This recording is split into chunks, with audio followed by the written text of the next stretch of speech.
There we go. Hello, everyone. This is now week 5, and we are now in the part of the semester where I tend to get really bogged down in detail because I find 19th century ideologies to be so fascinating.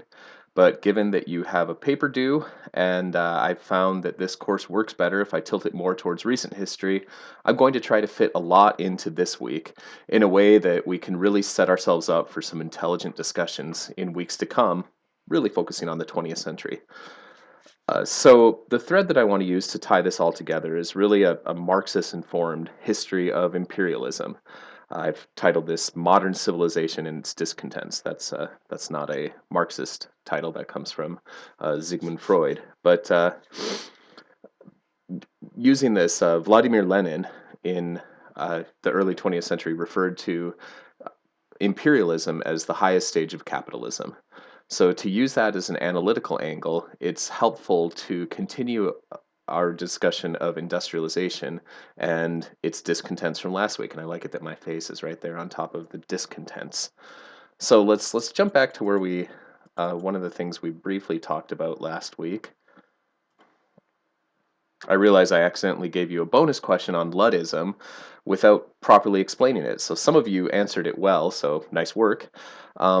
But it was in the reading too, so I guess I don't feel too bad. And that it was a bonus question, not a actual focus question. So one early response to industrialization in both England and the eastern United States was for skilled weavers in particular to just start busting up machines that were replacing them. On both sides of the Atlantic, stories emerged of this mythical person named Ned Ludd, and in his honor, people quite literally raged against machines. It's certainly not the most sophisticated of approaches, but in the minds of skilled people being replaced by these machines that could do the work of 100 people, well, the only logical thing for some seemed to be to just destroy them. But it was another group of people that I really want to focus on today. Uh, People who were thinkers more than ragers, who would come to define reactions to industrialization, in particular in Europe and the Middle East. So the early socialists and anarchists, some of whom I've got pictured on this slide, would wonder why it was that in societies filled with labor-saving machines, so many people worked harder and for lower wages than they did before the advent of the machines. Henri de Saint-Simon, on the left, believed that machines could become our slaves, rather than humans who were slaves in so much of the world at the time. And societies could be scientifically organized in a way to make sure we all shared equally in the machine's productivity. People created societies following his ideas across the world, especially in not yet industrialized parts of the world like the Middle East and Russia. His own, the end of his own personal story was quite sad. He tried to commit suicide in 1825 because of how depressed he had become by the reality of the world around him. And he shot himself with a revolver in the head 6 times, but was unsuccessful in actually killing himself. So he lived on in a vegetative state for several more months before succumbing to his wounds. So that, for some people at the time, that was sort of a symbolic gut punch or headshot. So Proudhon, in the middle, argued that governments were inherently exploitative, that they discouraged the free association of human beings. He also declared that any property owned by an individual necessarily stole from the collective who should have the right to that property. So Proudhon is an anarchist. And then on the right here, we've got Fourier, who believed that Saint-Simon's dreams could best be achieved not by remaking society as a whole, but by building small, self-sufficient communes, which he called phalanxes, where societies could be ordered in a way to maximize the time that people got to spend in play. He was a really interesting person. I have some other little tidbits on this slide. Like, he coined the term feminism, believed in equality of labor and distribution. And he was popular right here in New York State. We had a newspaper called The Phalanx that was published in Rochester, and there was an actual phalanx in Sodus Bay, which is a little town on Lake Ontario, also near Rochester. So I want to shift now to Karl Marx. So Karl Marx, one of the most controversial people of the 19th and 20th centuries, One of the things that's not controversial is how amazing his beard is, as well as his close associate Friedrich Engels. So Marx's contribution to the socialist movement was to work tirelessly to ideologically unify it. Like so many theorists of the era, he tried to have a theory of everything that in this theory he wanted to be scientifically applied to making or at least analyzing human progress. So Marxism, as he envisioned it, saw the good in people and believed in human beings' abilities to become better people. Marxism had an evolutionary component to it too. Humanity, in his thinking of it, started in a state of nature, much like that Rousseau or John Locke envisioned, that we talked about in earlier weeks. Then humans progressed into a stage of barbarism, where leaders were able to siphon off excess labor to get people to build things in common, like the pyramids of Egypt or the ziggurats of Sumeria. Then people progressed into feudalism, where privileged nobles owned people's excess labor through an economic system that revolved around large agricultural manors. You've got the first chapter of the Communist Manifesto as part of your reading for this week. I actually posted the entire Communist Manifesto on Banco Hall, but you're welcome to look at it as you please. So, in order to make this economic system of feudalism work, rulers allowed. Oh, just a second. Sorry. Merchants to congregate in cities. These city dwellers, or bourgeoisie, were the productive force who learned to intelligently invest and use capital, or money, to maximize their returns. Eventually, they would replace feudalism with a system where noble privilege no longer mattered, only those who had money or capital, hence capitalism. Marx spent a lot of time praising the productive power of capitalism, along with its extractive and exploitative power. He saw it as a power that created the modern world by unifying its productive forces. But capitalism pits the bourgeoisie against the workers, who he called, using a Roman term, the proletariat. Ultimately, workers then, in his view of how capitalism progresses, must seize control of the means of production to enter the next phase, socialism. Eventually, the state under socialism would wither away and people would reach an anarchic state. This is where he's incorporating ideas like that of Proudhon, of communism, where people were enlightened enough to manage the economy and society without any form of oversight or coercion. It was almost a return to the state of nature, but this time, one where people organize themselves in a much more enlightened form. So for Marx, each society had to pass through each of these evolutionary stages, and he believed in 1848 that much of the world was on the brink of entering the next stage of socialism. Marx's scientific certainty meant that, and that's in quotation marks, scientific certainty meant that many leaders attempting to implement communism's view of socialism in the 20th century would do pretty horrible things for the sake of what they considered the greater good. So the Communist Manifesto came out uh, at perhaps the most opportune time to have continent-wide and eventually global appeal. It was first published in Paris almost immediately after the overthrow of the monarchy in 1848. On February 22nd, 1848, when the army was ordered to overthrow a Parisian political banquet, all hell essentially broke loose as the soldiers instead joined with the revelers in protest. On February 24th, 1848, the Second Republic came into being, which experimented with many socialist ideas, partially inspired by Marx. Eventually, an election was held, and Napoleon III, who was Napoleon's nephew who had been in exile in England, was elected as president. And just like his uncle, the Napoleon, he became emperor a few years later. Throughout his reign, he had an active assembly and often engaged in colonialism as a way to have wars abroad that would distract people from their political differences at home. And I really like that Gonick incorporates the colonial perspective right into the European political perspective. That's one of the reasons I assigned this textbook. So the French uprisings inspired what's been called a spring of nations across Europe, where people rose up demanding national rights, the rights to have their own parliaments and their own nation states. The uprisings were most intense among Germans, Italians, and Slavs. The former two wanted to unify their many different, states into a Greater Germany and Italy, respectively. The latter were overwhelmingly ruled over by outside empires and wanted their own national self-determination, as it would later be called after World War I. In Austria-Hungary, this led to greater autonomy for Hungarians and perpetual promises to give something to the many different Slavs in the state. Those promises didn't really materialize, which is why eventually the countries of Czechoslovakia and Yugoslavia would form at the end of World War I. In Prussia, after 1848, a pan-German parliament was established that would eventually succeed in unifying many of the German-speaking parts of Europe into the German Empire. But for many, especially in Slavic lands, the year 1848 ended in disappointment. So right here I've got a map of what things looked like that year. And you can see that there's little explosions all over Europe, even into the Ottoman Empire. So I want to shift now to imperialism. Oh, let me get me out of, maybe I can be the donkey. That seems appropriate. Okay, unless you want to look at the donkey, I'll move my face out of the way.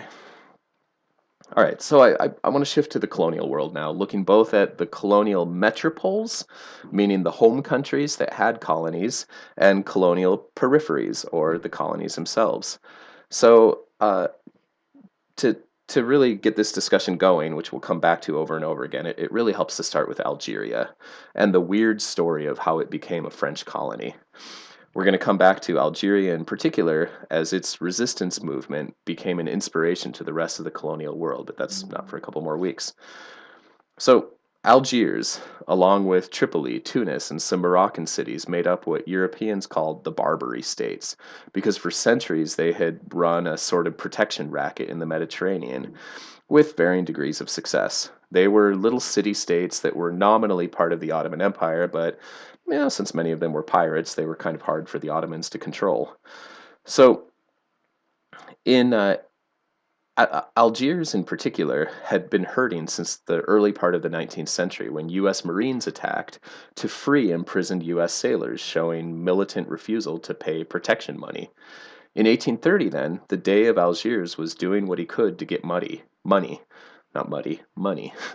He met with a French diplomat and reminded him that Napoleon's government had never paid back the government of Algiers for loaning his troops wheat when they invaded Egypt. The French diplomat refused to pay, and in the ensuing argument, the Algerian Dey took out a fleecewater, and back then a fleecewater was basically a horsetail, and hit him across the face with it. The French diplomat, of course, left in a huff, and over the next few days, the fleecewater incident was whipped up in the French press as an example of Algiers' insolence and was used as a pretext to justify an invasion, not just of Algiers, but a vast hinterland to the south of the city-state. So in 1848, the same general who had led the invasion of what became Algeria, Louis Cavaignac, was briefly dictator of the new republic, and he led the efforts.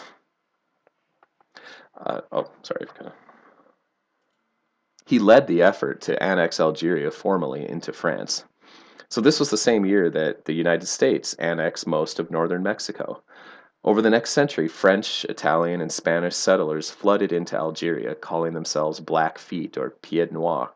And over the course of the 19th century, locals were dispossessed of their land, usually using the pretext of them not having written title to the land, and robbed of the rights of French citizenship. In order to become French citizens, they needed to renounce Islam, which most were unwilling to do. Those willing to renounce Islam were usually not believed by local clerks, who made it so that by 1954, Europeans numbered 1 million and were all citizens, while Algerians numbered 4 million and only 4,000, so 1 in 1,000 of these people had citizenship. Algeria, then, is a really classic example of a settler colony. It was modeled in many ways on what was simultaneously happening on a much larger scale in the American West and other places like South Africa, Argentina, Chile, and Brazil. So let me switch here. Okay, so while Algerians' lives were becoming increasingly worse, French people were living in a time of abundance. By the end of their revolution of 1848, Napoleon's nephew, who went by Napoleon III, returned from exile in England and was appointed emperor again. I mentioned that earlier. French people really seemed to like having a democracy with an emperor at its head. So Napoleon was convinced that France needed to adopt the policies of England to remain competitive in the world. English democracy, however limited, gave them more power as it empowered more people to participate in the life of the country. It also allowed for a flourishing of industrialization, which Napoleon III desperately wanted in France as well. Napoleon III also has a very cool mustache, you'll see in that picture. Over his 22-year reign, Napoleon III waffled between being an autocrat and a democrat. I've got several examples of it on here. Um, French people gained universal male suffrage under him. While in exile in England, he witnessed and became fascinated with the Industrial Revolution and wanted to bring that to France. Socialists also wanted industrialization, so he worked together with them, creating crédits mobiliers, or micro-investment credit unions, where ordinary people could invest in and reap benefits from the industrialization of their country. He had a love-hate, relationship with liberals, with socialists, but he had an amazing ability to unite the country. But what I want to show um, as we continue to think about these things is that the best way for him to unite the country was, whenever things got dicey in domestic politics, was to go invade somewhere and get another colony. So it was under his rule that the French tried to intervene in Mexico during the American Civil War. The Battle of Puebla is where French forces were decisively stopped. It was also under his rule that they took over their colony of Cochin China, which led to a long, drawn-out mess that eventually the United States would get involved in 100 years later in the Vietnam War. So, at the same time that the French were expanding their colonies, so too did the British. Where do I put my face here?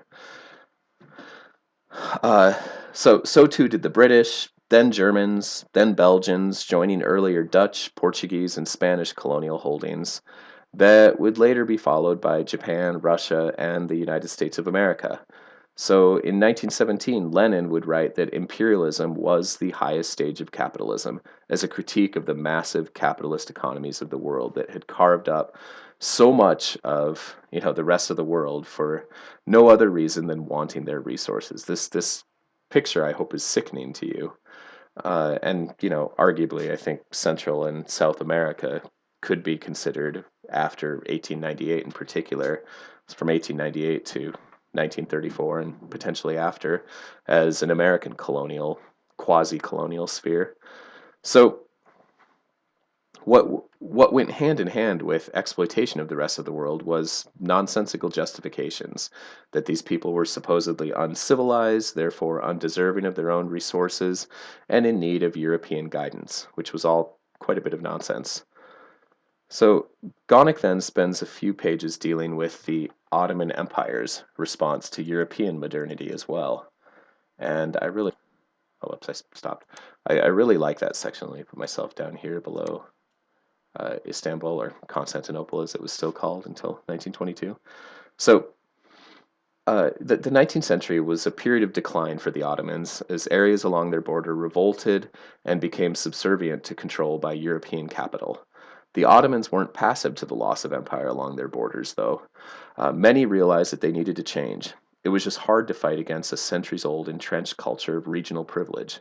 But the Ottomans tried, and one thing they focused on was creating the semblance of a modern state, especially in Constantinople, which they reworked to have straight streets, sidewalks, gas lights, public transportation, running water, sewer systems, indoor plumbing, and eventually electricity. The policies of Tanzimat from 1839 to 1876 attempted to create things like uniform tax codes, uniform military policies, national markers like a flag and an anthem. Their national anthem didn't have words, as the linguistic diversity of the empire was too great for an official language. But one of their policies that often backfired was trying to eliminate differences between Christians and Muslims. For centuries in Lebanon, for example, French traders asked the Ottomans to give preferential barats, or permission to trade without tax, to Christians. The Ottomans agreed for the economic stimulus, but Muslim traders, of course, grew resentful. So When Christians in the 1860s resisted efforts to be required to serve in the military, their Muslim neighbors turned on them and in the 1860s conducted anti Christian pogroms, killing, according to lower estimates, thousands of people, according to higher estimates, tens of thousands of people. So these horrific pogroms were used as a pretext for greater French colonial control over Lebanon and Syria, and are sort of an example of one Ottoman reform backfiring. Uh, I I like these two pictures here. So, as the Ottomans in particular began to negotiate with the modern world, many Islamic thinkers, as well as political thinkers, began to use Islam as a way to think about and engage with modernity. One of the important axes for Muslims that has its parallels across the world is that between those who wanted to embrace the future and progress as good things, and those who wanted to reject it and look back to an idealized past. Salafis looked and still look to the early days of Islam for inspiration. They realized that in the 600s, Muslims were spreading across the earth with great power, while in the 1800s they were relatively poor and weak. It must be then that they were better at living their religion in the 600s, so needed to change by looking backwards, by purifying the religion. Ijtihadis, by contrast, wanted to adopt technology and embrace new political ideas and use them within a framework of Islam, reckoning that change, progress, and science could benefit faith as well. So, an earlier movement that I'm very glad that Gonnet covers it, that has a lot of parallels with many of the ideas of the Salafis, was the Wahhabi movement of Arabia. I should point out that all of these ideas are around today too. In Egypt, for example, if you call someone an ijtihadi, it's kind of a way to call someone a nerd. Well, Salafis are all over, and they advocate conservative interpretation of Islam across the world. And Wahhabism is the official interpretation of Islam in Saudi Arabia and a few of the Gulf states as well. So Wahhabism was much older though, and emerged from the teachings of Muhammad ibn al-Wahhab in the early 1700s. The movement gained power 100 years later when the House of Saud used his teachings as a basis to resist what they called the godless Ottoman authorities and eventually lay claim to the holiest sites of Islam, getting a country after World War I called Saudi Arabia. So I point to some other global religious movements of this century on the slide as well that were also focused on things like the end of days, such as millenarian religious movements within Christianity. They proliferated in an era of unprecedented social and industrial change. So I need to shift gears now and consider in a little bit of depth the Crimean War. So, sorry. I want to do it through the lens of modernization, and I want to argue that this war showed virtually everyone involved that they needed to change how they did things. Oh, look, there's me up with Florence Nightingale. So, the Crimean War was by far the bloodiest conflict of the 19th century in Europe. The Taiping Rebellion that we talked about earlier was the bloodiest in the world. So roughly 1 million people died, largely from diseases like cholera that could have been mitigated through just simple sanitation. The war itself, however, was absolutely nonsensical. It began as a conflict between the Russian Empire and the Ottomans. The Russians had been expanding against the Ottomans for more than a century, using the justification that they had a duty to expand as the protectors of Orthodox Christians in Ottoman lands. So in 1853, Tsar Nicholas I threatened war if he couldn't be made the official protector of Orthodox Christians in the Ottoman Empire. The Ottomans refused, knowing, or at least gambling, that the British and French would aid them in order to not let the Russians get too powerful, and because that's kind of a weird demand. So once war began, in early battles, the Russians seemed to be overpowering the Ottomans. The British worried that this would upset the balance of power in Europe. And I want to let that sink in. The British went to war not for ideological, moral, or humanitarian justifications, which are often nonsense to begin with. They went to war to maintain a balance of power. The French got involved largely for prestige, and the Sardinians, the island off of Italy, got involved with a promise from the French that they wouldn't oppose Sardinian efforts to unify Italy, like the French had in 1849 when they sent in troops to overthrow an attempt at unification inspired by the revolutions of 1848. So the Italians went to war for the sake of domestic politics. The French went to war to look good. The war was a disaster for everyone involved. Most of the people who died needn't have, had there only been proper sanitation. So, as the long shadow of this war was cast everywhere, I want to go into Russia in just a little bit of depth, in part because we haven't really talked about Russia much this semester at all. So here, I'll put myself down with the serfs towing a boat along the Volga. So, one of the lessons learned by Nicholas I's successor as Russian Tsar, Alexander II, was that Russia lost the war because of their horrible underdevelopment. Russia had no railroads. It took them 3 months to resupply troops fighting in their own empire, while British and French troops were able to resupply troops in only 1 week, coming by sea from across the continent. During his reign, Alexander II tried to remedy this underdevelopment by engaging in comprehensive changes called the Great Reforms, which mimicked much of what was happening in the Middle East and really around the world at this same time, trying to mimic, the early trend-setting examples of Great Britain, the United States, France. So they focused on the usual subjects, such as trying to promote better infrastructure like railroads and telegraphs, and they promoted the buildings of factories. They, of course, worked to modernize the military, but they also wanted to transform Russian society into a modern society. So in 1861, the Russian Empire abolished serfdom. 80% of Russians were still serfs before this decree, which predated the Emancipation Proclamation in the US by 2 years. Serfs weren't the same as African descended slaves in the Western Hemisphere. Serfs had legal rights, for instance. They could even take their masters to court, but they could be bought and sold, families could be split up, and they were not allowed to leave their estates without permission, unless they could escape to frontier regions and join Cossack regiments. So once in the frontier, they were legally free, at least traditionally, provided they could be called upon as a cavalry service in time of war. But recognizing the value of freedom to building free markets, the Russians decided to give it a try. So over the next decades, after the 1860s, Russia, in many respects, prospered as a free economy came into existence, as old restrictions on Jewish life were abandoned, and as literacy blossomed among what was one of the most illiterate empires on earth. But radicalism also flourished in this period, both on the extreme right, as evidenced through frequent anti Semitic pogroms and radical nationalism, and on the left, which would culminate with the revolutions of 1905 and then 1917. But for a few decades, Russians modernized much the same as everyone else in the world.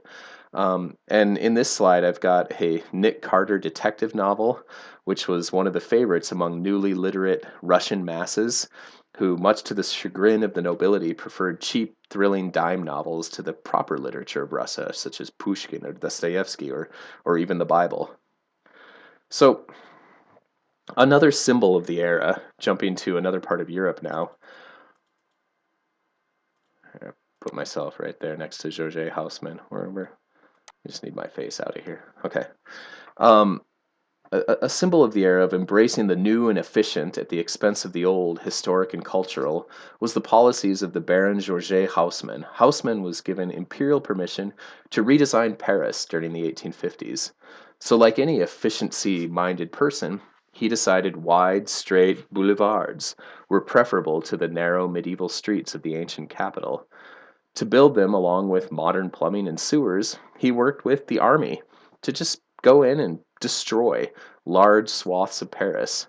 The picture on the bottom right shows his master plan to have the Arc de Triomphe at the center of the city with large boulevards radiating out like wheels. Paris was to be a modern capital of global finance, not an ancient city where narrow avenues made it easy to perpetually revolt and throw up barricades. Many have compared Haussmann to Faust, arguing that his reforms were Faustian bargains, like we talked about last week. And this idea also comes from the Marshall Berman book that I quoted at considerable length last week. So, after the Crimean War, perhaps the defining conflict. Whoops, I was just chattering away there and realized that it wasn't recording. So, after the Crimean War, perhaps the defining conflict for Western Europeans on at least their own continent before World War I would be the Franco-Prussian War. I've outlined some causes of the war on this slide, but suffice it to say they're mostly nonsense. The real cause of the war was blind nationalism. The Prussians didn't go to war to help ensure the rightful Habsburg heirs sit on the throne of Spain. They went to war because they wanted to have the power to unify the German-speaking areas of Central Europe into the German Empire.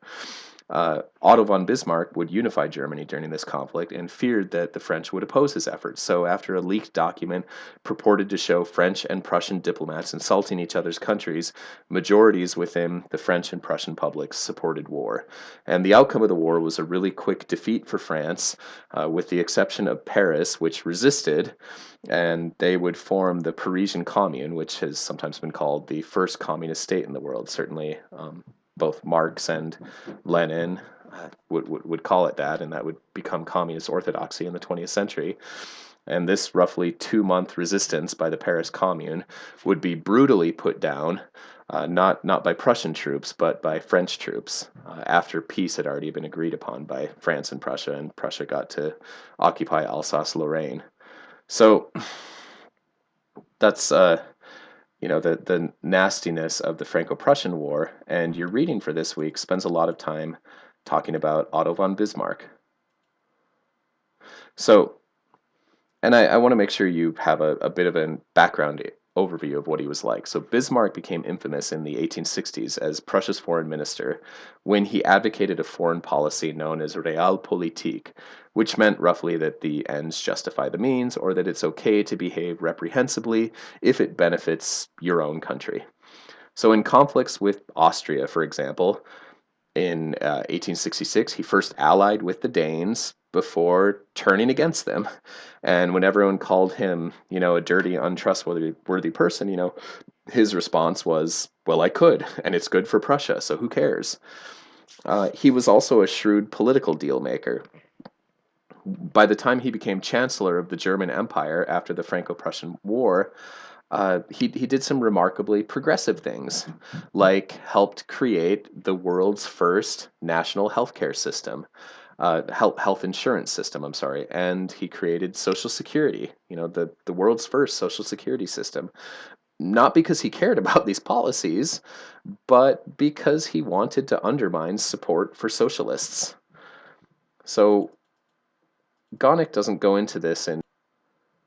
So Gonick just briefly mentions this, but I want to as well, and go into a little more depth. This is a really good book called German Women for Empire that I read a few years ago in graduate school. That talks about the way nationalists tried to co-opt women's movements to get them to support imperial policies. So one of Bismarck's policies that would become extremely important to world history was his seizure of colonies in Africa. Just like Napoleon III had sought them for prestige, so too did he hope to show that Germany was now a world-class power. It was Bismarck, in fact, who called together the infamous Berlin Conference over December and January of 1884 and 1885, where European powers agreed to divide up almost all of Africa among themselves.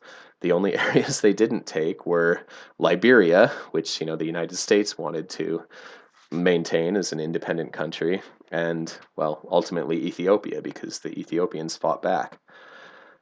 Fought back effectively. Everybody fought back. So the mass murder of the Herero in what is today Namibia by German imperial forces could be considered the first genocide of the 20th century. German Cameroon, which was shoddily divided between the British and French after World War I, is the site of a horrible conflict that's happening right now as I speak, where the French part of the country is carrying out a scorched earth campaign against the English-speaking part of the country. But essentially, this disgusting nationalism of the 19th century had horrifying effects on so much of the rest of the world. And, the early justifications for colonialism were little more than we can and we want their resources. So, shortly after the Crimean War in 1860, Camillo Benso di Cavour, Prime Minister of Sardinia and Piedmont, would unify Italy. One of his strategies which has since been called the Piedmont Principle, was to make the north of Italy so successful through building infrastructure and pro-business policies that encourage industrialization that the rest of the Italian states would want to join with them. And I've got a little background on this slide of the post-1848 efforts to unify Italy that were ultimately unsuccessful until after the Crimean War. So once Italy unified in 1860, he became the first prime minister of Italy, di Cavour. And only a few years after joining Italy together, many new Italians began to feel what you might call buyer's remorse, especially in the South. It seemed that this new government was all for exploitation without the promised development, and many Italians rejected the secularism of the North as well. Italian governments were formed through coercion and bribery, what was called transformismos, that brought together the political right and left, masking the extremes that had developed in their country. Italians would have another one of the largest communist parties in Europe, as well as be the first country to openly embrace and define fascism in the 20th century. The weakness of the government in the late 19th century meant that for many, crime was really the way to get things done all over the country. In the South, the mafia filled the void of largely ineffective governments, leading many Italians, especially Sicilians, to leave as immigrants to the rest of the world. Italy's loss was, of course, the United States of America's gain, as many who left in this period established vibrant, successful communities in our country. But they went other places too, like all over South America, for example. So this presentation this week is already a little bit longer than usual, but I don't want to ignore the richness of what Gonick is tying together. So let's do this for a few hundred more words. We've dealt with a few examples of modernity, or the act of modernizing, so far. The gold standard that we looked at last week was England. The United States was also right on the cutting edge in this early period. French leaders, especially Napoleon III, tried to play catch-up with England, and in so doing, set a precedent for the horrifying exploitation of eventually almost the entire global South. That exploitation, as part of a recognizable system, was theorized by Karl Marx, who had the goal of unifying the wide-ranging socialist movements of his day. By the end of the 19th century, then, old empires like Russia and the Ottomans realized that they needed to modernize themselves. Another kingdom that had remained isolated from the rest of the world for centuries, Japan, we talked about this history a couple weeks ago, underwent something called the Meiji Restoration after their forced opening to the rest of the world by American gunboats in 1852. The Meiji restored a unified Japanese emperor, and to strengthen Japan, copied industrialization and economic policies of Prussia in particular, as well as England and the US, as they worked to build factories, modernize their military, and by 1895 exert imperialist control over Korea, then parts of China, eventually leading to the 1930s era of expansions that would cause the Pacific theater of the Second World War, where most of the horrifying fighting occurred in China. So I have been dealing a lot with policies and procedures of modernization in Europe, the Middle East, and Asia. One real-world effect of modernization was that in the desire to create nation-states, or states unified by ethnicity, race, religion, and language became key identifying factors, and there were always people who were imagined by European nationalists as not fitting in the body politic because of ethnicity, race, or religion. So one diaspora group that had an especially difficult time in the 19th century were European Jews. Your reading deals with the case of the Dreyfus Affair, where a French artillery officer was accused of selling French secrets to the Germans. This false claim was supported by, by the actual fact that this officer was Jewish, and in the minds of French nationalists, he was therefore not worthy of French citizenship, and so he was guilty by association. He didn't do it, he did not sell artillery secrets to the Germans. But the notion of disloyalty by association is something that, frankly, we still hear in our country today with attacks on Muslim members of Congress like Ilana Omar or Rashida Tlaib, that they somehow must be trying to undermine America because of their background. The charges against Dreyfus were false, um, and as are the charges against Islamic congresswomen in the United States today. So the Dreyfus affair in particular motivated a Hungarian Jewish person, Theodor Herzl, to coin the term Zionism, arguing that Jewish people would never belong in Europe or anywhere else, that they needed to reclaim their ancestral homeland of Israel. At first, a handful of German, Hungarian, English, French, and Russian Jews attempted to settle in Ottoman Palestine. Their Arab neighbors at first regarded them as kind of a goofy curiosity, but generally got along with them just fine. There were already large numbers of Jews in Palestine as well, who typically thought the Zionists were a little weird, but okay, as well as there were large numbers of Christians and Muslims. But by the 1930s, extreme nationalism among some Arabs and some Jewish emigres led to violence that would explode into war when Israel declared independence in 1948. Zionism would offer hope to those escaping the horrors of the Holocaust, but terror to those who fled their homes in 1948 with the establishment of Israel. So while Israel has offered full civil rights to its large non-Jewish minority, in practice there's intense discrimination and many feel like their full rights are in fact second-class citizenship rights. We'll come back to Israel and Palestine later in the semester.